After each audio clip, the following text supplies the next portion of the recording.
এ কিয়া হে ভাই, চোখের তো বিশ্বাস করাইতে পারতেছি না।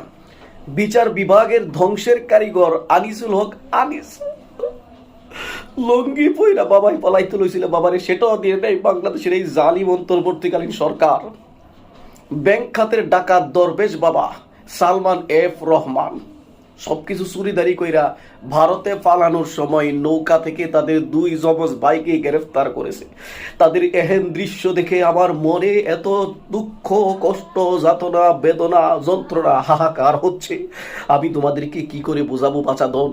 আহা রে, মনের মধ্যে কি কষ্ট লাগতেছে। হ্যাঁ, দেশের টাকা চুরি কইরা সম্পদের পাহাড় বানায়া নিজেরা এরপরে লুঙ্গি পরে চাইছিল ফলায় যাইতো, কিন্তু দেয় নাই। এবার বুঝবা বাচ্চা দন, শেখ হাসিনাকে আনা হবে, বিচার করা হবে। ওবায়দুল কাক্কু কোথায় যাইবা, মামলা হইয়া